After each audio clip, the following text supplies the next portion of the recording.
The CEO laughed in his face, promising to marry him if he could fix the multi-million-dollar engine her best engineers couldn't. When he reached for a simple $50 part instead of computer, she thought it was a joke. She wasn't laughing when it started to purr. There are places in this world that are built to make you feel small. They reach for the cloud with glass and steel, and inside, the air doesn't smell of rain or earth, but of ambition and expensive cleaning products. Nexus Dynamics was such a place. A 40-story monument to the future, rising from the heart of Silicon Valley.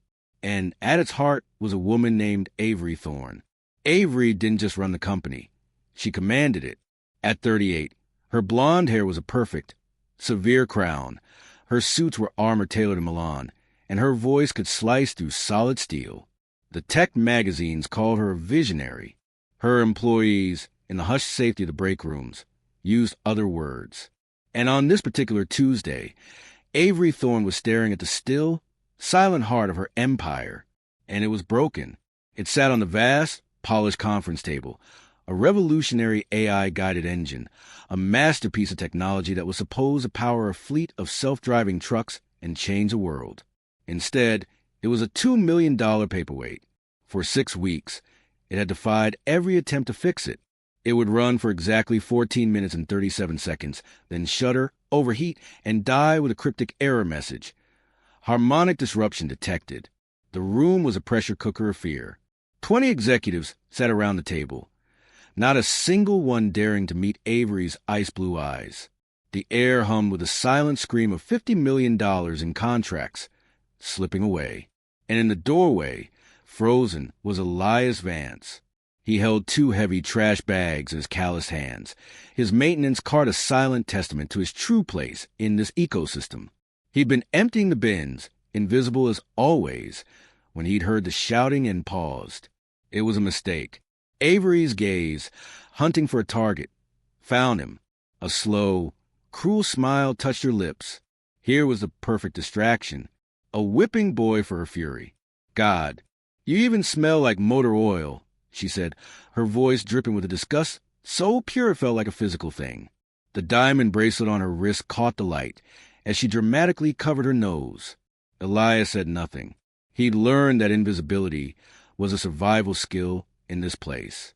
His official title was technical consultant, but everyone knew the truth. He was the janitor, the man who mopped floors and emptied trash cans filled with the discarded coffee cups of people who earned more in a month than he did in a year. Avery stood, the sharp click of her red-soled heels like gunshots on the marble floor. She walked toward him, each step a measure of her dominance. She stopped so close he could smell the sharp, expensive notes of her perfume, fighting against the honest scent of grease on his clothes. She looked him up and down, a curator examining a piece of trash that had wandered into her gallery. "Here's a deal, maintenance boy," she said, the words a deliberate slap. "You fixed this $2 million engine that the best minds from MIT and Stanford couldn't repair." She paused, letting the absurdity hang in the air. "And I'll marry you, right here, right now." A few nervous titters escaped from the executives. She snapped her fingers inches from his face. "And when you fail, and you will fail, security will escort you out of this building. Permanently." The room fell so silent Elias could hear the hum of the LED lights above. He felt the heat of every stare, the weight of their collective judgment. He was an unwelcome stray dog who had wandered into a dog show. He wanted to shrink back, to melt into the walls and disappear. He thought of the Frame Community College engineering degree in his cramped studio apartment, a bitter monument to a dream deferred. He thought of the medical bills for his mother's cancer treatments that had forced him to choose sacrifice over ambition. The math had been simple and devastating. But as he stood there, something else stirred, a quiet, stubborn ember that he thought had been stamped out long ago. It was a memory of his grandfather's voice in a Detroit garage, saying, "Every machine has a story to tell, Elias. You just have to be quiet enough to hear it." He looked past Avery, at the engine on the table.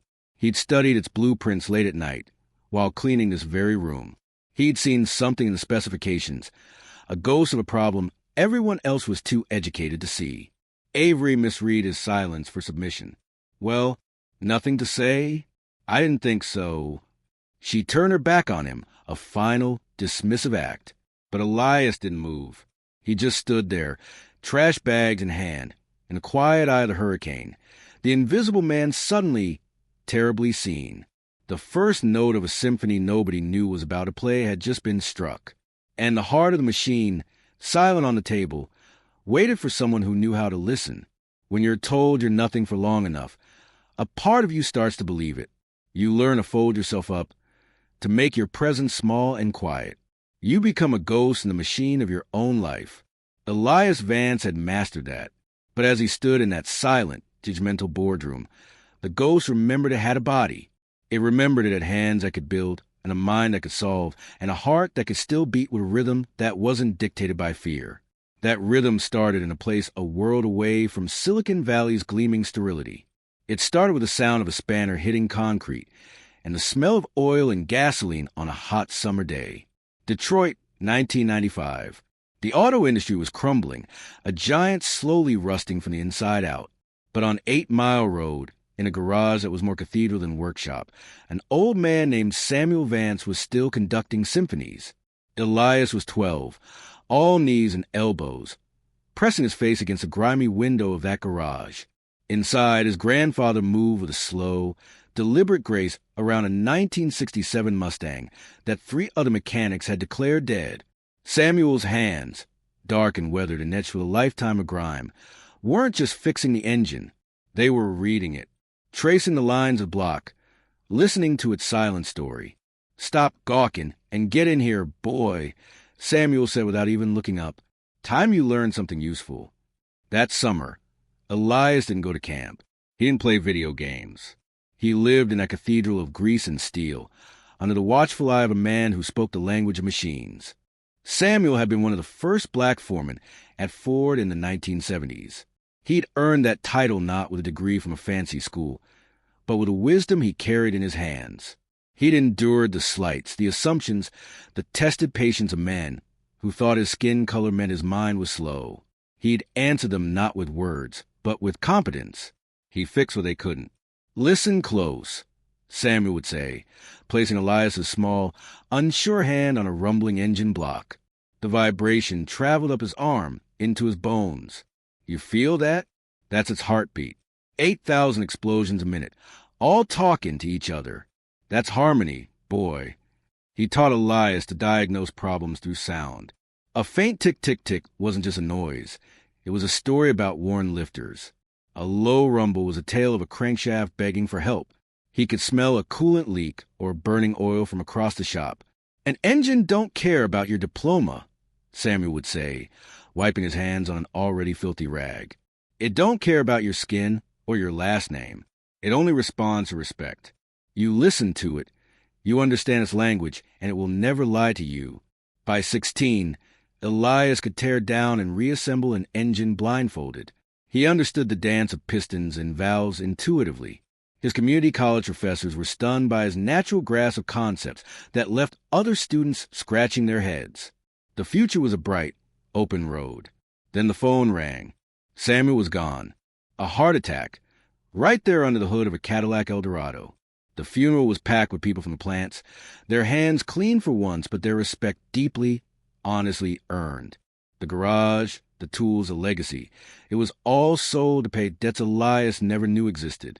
The bright, open road abruptly dead-ended. The final detour came a few years later, during his sophomore year. His mother, Denise, her laugh as warm and comforting as a garage had been, was diagnosed with stage 3 breast cancer. The choice was simple. It was math. Transferring to a 4-year university meant loans, living away from home, time he wouldn't have to help her. The chemotherapy sessions cost thousands, and insurance only covered so much. So he stayed. He worked. Nights at a gas station, weekends at an auto parts store, early mornings cleaning offices. He finished his associate degree in mechanical engineering through sheer, exhausted will, sometimes falling asleep in the library between classes. One professor, Dr. Martinez, who had left a prestigious career to teach, pulled him aside. "You have a gift, Elias," she said, her eyes serious. "A real intuitive gift.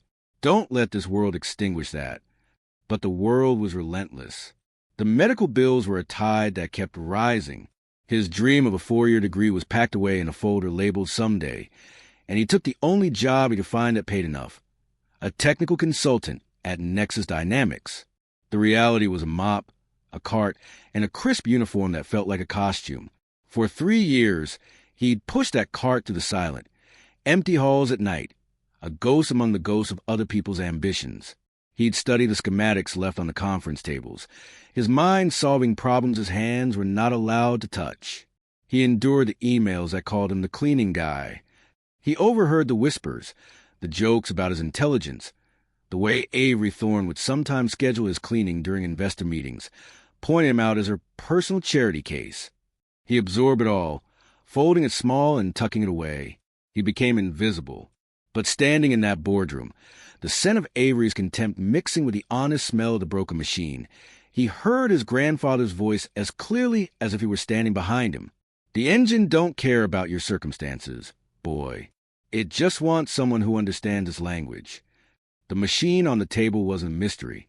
It was a story, and Elias, the invisible man, was perhaps the only one in the entire building who knew how to read it.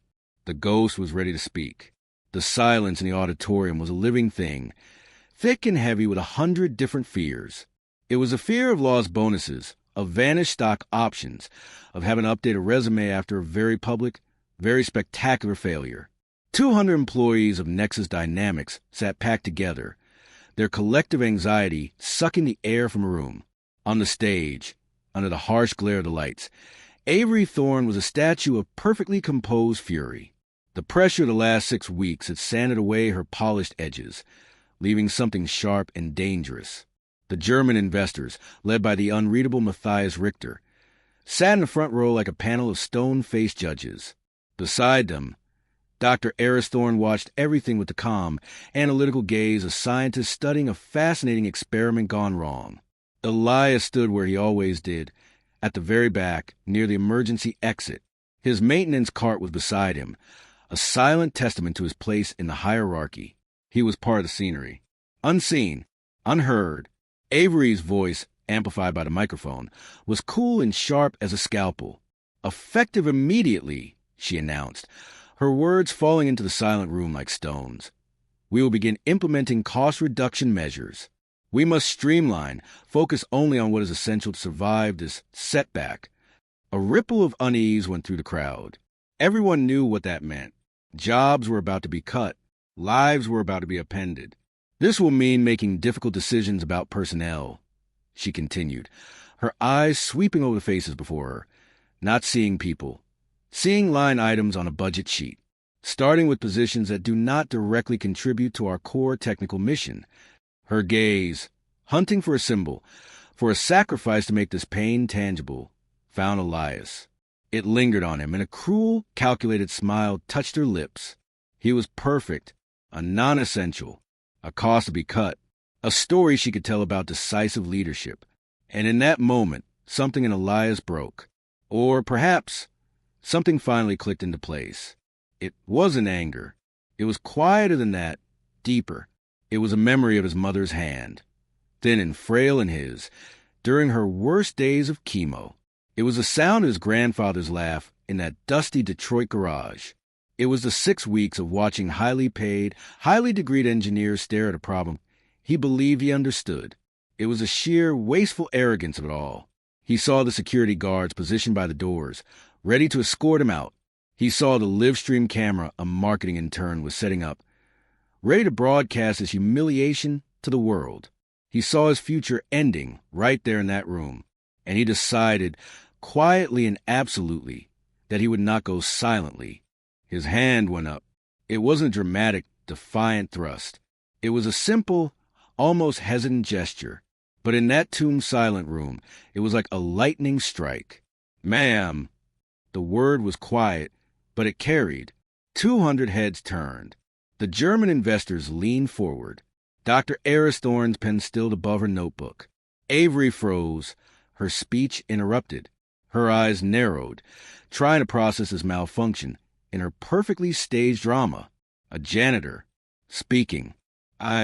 I think the problem might be in the harmonic frequency calibration, Elias said, his voice gaining a sliver of strength, not the software integration.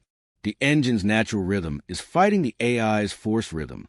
It's a conversation that's turned into an argument. For a second, there was only stunned silence. Then Avery's face transformed. Surprise was washed away by a tidal wave of pure, undiluted rage. This was insubordination. This was chaos. This was a worm turning in the dirt, daring to look up. But then she saw the expressions on the faces of the Germans. Matthias Richter wasn't scowling. He was intrigued.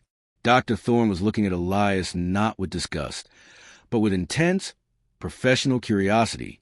Avery was a master strategist. She saw the narrative shifting away from her control, and she pivoted instantly. Humiliation was no longer enough. Now, she would have annihilation. A terrifying smile spread across her face. Well, well, she purred into the microphone, her voice dripping with synthetic sweetness. It seems our maintenance consultant has an opinion. She left the podium and walked to the edge of the stage, her heels clicking like a countdown. Since you're so confident, she said, her eyes locking onto his, let's see it. Let's give our investors a real demonstration of American ingenuity. She laid out the terms like a headsman sharpening his axe. 2 hours, in front of everyone, the entire company, the board, the investors, a live stream for the world to see. If you succeed, which we both know is impossible, I'll personally make you a senior engineering consultant, a salary to match that stunning confidence. The promise was a lie, and everyone knew it. But when you fail, she said, her voice dropping to a venomous whisper the microphone caught perfectly, you're not just fired. You are banned. I will personally ensure you never work in this industry again. She snapped her fingers. The security guards by the door straightened up. It was a theatrical, brutal power play, designed to terrify him into crumbling, designed to make an example of him for every other person in the company. But then another voice cut through the drama. Calm, authoritative, unignorable. Dr. Elias Vance stood. I will serve as a technical witness to this evaluation, she announced. For this to be valid, it requires neutral oversight. Avery's smile tightened. This was not part of the script. Matthias Richter nodded. An excellent suggestion, Dr. Thorne. We are most curious to see this methodology. He looked at Elias. You have our attention. The challenge was no longer just Avery's. It had been legitimized. It had become real. Elias stood alone as the crowd began to murmur and shift, turning from an audience into a procession heading toward the boardroom. The cameras were aimed at him now. The world was watching. He had just asked for the microphone. And now, the entire silent, waiting universe was waiting to hear what he had to say. The executive boardroom had never felt less like a boardroom. The glass walls were now the sides of an aquarium, with 200 faces pressed against them, watching the specimen within. The air, usually cooled and filtered to sterile perfection, was thick with a smell of nervous sweat and anticipation. In the center of it all, on the vast mahogany table that had hosted 1,000 dry financial discussions, sat the engine. It was a complex sculpture of polished metal and bundled wires, silent and imposing. It was a defendant, the judge, and the jury, all in one. Elias Vance stood before it. The maintenance cart was gone. The trash bag were gone. All he had were his hands, his grandfather's voice in his head, and a lifetime of listening. He approached slowly, ignoring the stares, the whispers, the live-stream camera that zoomed in on his every move. He wasn't performing for them. He was having a conversation. He placed his palms flat on the cool metal of the engine block and closed his eyes. The room held its breath. A few of the engineers from the failed team exchanged smirks. This was theater. A last, sad performance before the inevitable. But Dr. Elias Thorne, standing beside the diagnostic monitors, watched him intently. She'd spent a lifetime around genius. It rarely looked the way people expected. It often looked like this, still quiet and deeply focused. Elias blocked out everything. Avery's tapping foot, Matthias Richter's stoic gaze, the software of the camera. He listened. He remembered his grandfather's garage, the feel of 1,000 engines, each with its own personality, its own song. This engine's song was wrong. It was a symphony playing out of tune, each section fighting the other. He opened his eyes. "It's fighting itself," he said, his voice calm and clear, carrying through the silent room. The AI's rhythm and the engine's natural rhythm are out of phase. They're not partners. They're opponents. Avery let out a short, derisive laugh that she didn't bother to mute. "It's a machine, not an orchestra. Get on with it." Elias ignored her. He looked at Matthias Richter. "Sir, this engine was manufactured in your Munich facility, correct? To metric specifications." Richter's eyebrows lifted a millimeter. "This is correct. Our tolerances are to the hundredth of a millimeter." "And the AI's guidance system," Elias continued, turned to the MIT team lead, Marcus, "was calibrated here, using imperial measurements for its vibrational analysis." Marcus shifted uncomfortably. "Well, yes, but the software automatically handles the conversion. The numbers are equivalent. Mathematically, they are." Elias agreed, "but mechanically they're not. It's the difference between a perfect theory and a physical reality. The AI expect a vibration pattern based on 3.450 inches. The actual crankshaft is 87.63 millimeters. The numbers convert, but the physical harmonics, they're singing a slightly different note." He gestured to the diagnostic screen, a cascade of error codes. "Your engineers have been chasing software ghosts. But the problem isn't the music.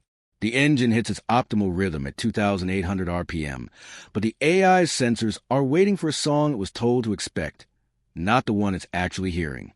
After 14 minutes and 37 seconds, the miscommunication reaches a crescendo. The system overheats trying to correct an error that doesn't exist." Dr. Thorne stepped forward, her eyes alight with professional fascination. "Explain the solution. Not in theory. In practice." Elias didn't go to a computer. He didn't call up a line of code. He walked to a parts cabinet in the corner of the room, the one the engineers use for prototypes. He rummaged for a moment and pulled out a simple, hockey puck-sized piece of machined metal. It was a harmonic dampener, a crude, simple thing compared to the complex engine on the table. "You don't need to rewrite the software or remachine components," he said, holding it up. "You just need a translator, a buffer. This will absorb the dissonance, the tiny difference in the song, and let them harmonize." Avery stared, her confidence returning. "You are proposing to fix a $2 million artificial intelligence with a $50 part. I'm proposing to solve the problem," Elias said simply. "The most elegant solution is usually the simplest one." With a set of tools produced from a drawer in his maintenance cart, which a security guard had reluctantly fetched, Elias set to work. His hands, which had spent 3 years pushing a mop and lifting trash, now moved with a swift, certain precision. There was no hesitation, no fumbling. Each turn of the wrench, each connection made, was the motion of a master craftsman returned to his natural element. He wasn't a janitor anymore. He was his grandfather's grandson. The installation took less than 15 minutes. He stepped back, wiping his hands on a rag. "It's ready." The boardroom was utterly silent. The only sound was the low hum of the building's ventilation. All eyes were fixed on the engine, on the diagnostic screens, on the countdown clock that showed he had used less than a quarter of his allotted time. Avery's face was a mask of smug anticipation. She had already won. This was just a final, foolish act. Dr. Thorne looked from Elias's calm face to the engine. She gave a single, sharp nod. "Start it." The moment of truth had arrived. 67 previous attempts had failed. Millions of dollars and 6 weeks of effort had led to this single moment. The future of the company, the fate of the man standing beside it. It all came down to this. The ignition was engaged. The engine roared to life. But this time, the sound was different. It wasn't the ragged, struggling roar they had become accustomed to. It was a deep, clean, powerful hum, a pure mechanical chord. The diagnostic screens, which for weeks had been a frantic mess of red error messages and warning lights, suddenly went calm. Then, one by one, they flickered and glowed a steady, unwavering green. Temperature, optimal. Oil pressure, optimal. Harmonic frequency, stable. Efficiency, 97.3%. The engine didn't shudder. It didn't knock. It purred. It sang a perfect, harmonious song. And it ran. It ran past the 14-minute mark. It ran past 20. It ran for 37 minutes without a single fluctuation, a single error, a single sign of distress. No one spoke. No one moved. The only sound was the beautiful, deafening music of a machine that had finally been heard. Elias Vance, the janitor, had fixed the unfixable. For a long, breathless moment, the only sound in the boardroom was the engine's quiet, powerful hum. It wasn't just running. It was thriving. The steady, resonant purr was a stark contrast to the ragged gasps and violent shudders that had defined it for weeks. The diagnostic screens glowed with a field of perfect, unwavering green, a sight so foreign it looked like a miracle. The silence broke not with shout, but with a slow, deliberate clap. Dr. Eris Thorne brought her hands together, the sound sharp and precise in the hushed room. Her face, usually a mask of academic detachment, was alive with pure, unadulterated admiration. She looked from the flawless readings on the screens to Elias, who stood quietly beside the machine, his hands once again still at his sides. "Remarkable," she said, her voice carrying absolute authority. "That was the most elegant piece of diagnostic engineering I have witnessed in 40 years. She turned to the room, to the stunned executives and the German investors. He didn't use force. He didn't rewrite the world. He listened, and then he built a bridge. Matthias Richter was already on his feet, his phone to his ear, speaking in rapid, excited German. He snapped it shut, his stern face cracked by something resembling a smile. He addressed Avery Thorne directly, but his eyes were on Elias. "The delegation is in unanimous agreement. Our investment is not only secure, but we are prepared to increase it by 20%, contingent on one condition." He paused, letting the weight of the number. 20 million euros more. Hang in the air. That Mr. Vance leads the integration team for our European production line. His methodology is not a fluke. It is a discipline we require. Avery stood by the window, her Livestream smartphone hanging limply at her side. The screen was a frantic scroll of comments. Janitor genius. Elias Vance, Nexus miracle. A public celebration of her utter humiliation. The color had drained from her face, leaving her perfectly applied makeup looking like a mask. She wasn't a victor surveying her domain. She was a statue in a museum she no longer owned. Dr. Thorne was not finished. She walked ahead of the table, assuming control of the room with a natural grace Avery had always had to force. "Effective immediately," she announced, her voice leaving no room for argument. "Elias Vance is promoted to Senior Harmonic Diagnostics Engineer. His salary will be adjusted to market value for his demonstrated and now proven expertise." She glanced at the head of HR, who was frantically taking notes. "And we will be conducting a full review of our talent utilization practices. It seems we have been overlooking brilliance in favor of credentials." The celebration was quiet but profound. The junior engineers, who had borne the brunt of Avery's fury for weeks, looked at Elias with something like awe. Marcus, the MIT team lead, stepped forward, his earlier smirk replaced by a look of humble respect. I don't know what to say," he began, shaking his head. "We were looking at the stars when the answer was in the soil. Thank you, and I'd be honored to learn from you." The transformation was complete. In under 2 hours, the invisible man had become the most important person in the room. The janitor's cart was gone. In its place was the respect he had always deserved. But the story wasn't just about one man's triumph. It was about a reckoning. The following weeks were not kind to Avery Thorne, but they were fair. The board's investigation was swift and merciless. The damning emails, the scheduling designed to humiliate, the blatant disregard for a qualified employee. It all painted a picture of leadership that was not just flawed, but toxic. She wasn't fired. The board preferred a quieter, more corporate form of justice. She was reassigned. Her CEO title was stripped. She was moved to a vague strategic advisory role with no team, no authority, and a 40% pay cut. Her new office was a windowless room far from the executive floor. The final, poetic twist was her mandatory training. She was required to attend a series of workshops on inclusive leadership and unconscious bias. Her instructor, hired by the board for her no-nonsense approach, was Dr. Aristhorn. 3 months later, Elias found himself in the company cafeteria, now a place where people nodded to him in respect instead of looking through him. He was looking over schematics of the Munich production line when a shadow fell over his table. It was Avery. Her designer suit was replaced with simple, professional blouse and slacks. The aggressive perfection was gone from her hair. She looked ordinary, human. "Elias," she said, her voice quiet, "I owe you an apology. A real one." She took a breath, her gaze dropping to the table before meeting his again. "I was wrong. About the engine. About you. About everything. And I'd like to ask if you might have any advice on how to actually listen." Elias looked at her. He saw not a monster, but a person who had gotten lost in her own reflection. He thought of his grandfather, who had shown grace to every customer who had initially doubted him. "Everyone deserves a chance to grow, Avery," he said, his voice calm. "The question isn't if you were wrong. It's if you're ready to learn how to hear the music." 6 months later, Elias stood in Nexus Dynamics' vast new engineering bay, watching a team from Germany install precision calibration equipment.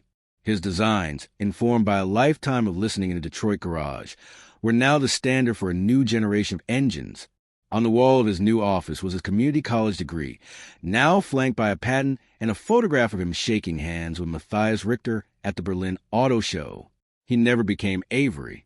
He remained Elias, the man who fixed things not with brute force, but with understanding.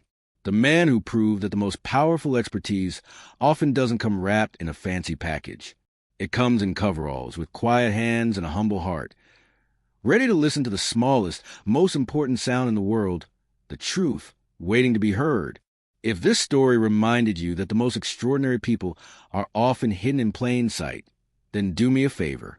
Hit that like button. It's a small way to celebrate the quiet heroes. And if you want to join us for more tales of overlooked courage and unexpected triumph, subscribe and ring the bell. We have so many more stories to tell together.